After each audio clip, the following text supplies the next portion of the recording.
استأنف الأهلي تدريباته بعد راحة أمس، ويخطط المدير الفني لعقد محاضرة فنية لشرح نقاط القوة والضعف لدى الجيش الملكي المغربي، بهدف تحقيق الفوز وحسم صدارة المجموعة واستغلال الحضور الجماهيري لاستعادة الثقة.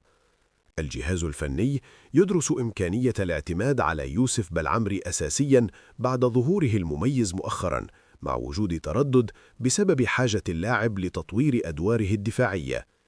إدارة الأهلي طالبت الجماهير بتقديم صورة حضارية في التشجيع والتصدي لأي خروج عن النص لتجنب العقوبات، مع دعوات لعدم الهجوم على إمام عاشور للحفاظ على تركيزه. شركة تذكرة طرحت دفعة جديدة من تذاكر المباراة بعد نفاذ الدفعة الأولى خلال ساعتين فقط. حالة حزن تسيطر على محمد شريف بسبب تصريحات المدير الفني بأن مشاركته في المباراة السابقة كانت اضطرارية، رغم إشادة المحللين بمستواه مقارنة بالمهاجم الجديد. الجهاز الفني أبدى رضاه عن مستويات ياسين مرعي مؤخراً، مع اتجاه لعقد جلسة خاصة معه لمنحه نصائح فنية لتطوير أدائه. تحسن نسبي في البرنامج التأهيلي لزيزو، واللاعب سيخضع لأشعة جديدة بعد المباراة لتحديد موعد بدء تدريبات الجري حول الملعب.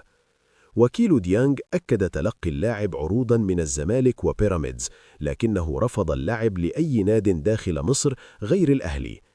إدارة الأهلي تتحفظ على توقيع عقد الرعاية الجديد بالجنيه المصري، وترغب في التعاقد بالدولار لتجنب أزمات العملة الأجنبية. تعرض برشلونة لسخرية إعلامية بعد الخسارة برباعية نظيفة أمام أتلتيكو مدريد. مسؤولو نورتشلاند أكدوا متابعة إبراهيم عادل منذ سنوات، مشددين أن ناديهم ليس محطة انتقال لأي فريق، مع إيمانهم بقدراته الاحترافية. الأهلي رفض التفريط في مصطفى شوبير رغم تلقيه عدة عروض، مع استمرار الحديث الودي حول تعديل عقده منخفض القيمة. تحليلات فنية أكدت وجود تطور دفاعي للفريق مقابل استمرار المعاناة الهجومية، مع المطالبة بمنح المهاجم الجديد فرصاً إضافية، والتأكيد أن محمد شريف يحتاج للمشاركة المنتظمة لاستعادة مستواه.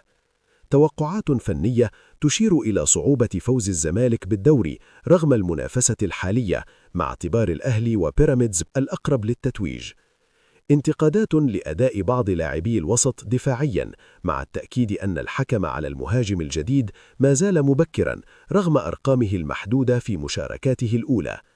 إشادة كبيرة بإمام عاشور باعتباره الأفضل حالياً في مصر، مع التأكيد أن عودته ستمنح الفريق قوة إضافية وضرورة حفاظه على مستواه. الإشادة بقدرات ناصر ماهر مع مطالبته بالاستمرارية للحفاظ على فرص انضمامه للمنتخب مستقبلاً. دعم فني للمهاجم الجديد، مع التأكيد أن تحركاته جيدة، لكنه يحتاج لتدريبات خاصة على إنهاء الهجمات، مع توقع تحسن مستواه بعد عودة العناصر الهجومية الأساسية.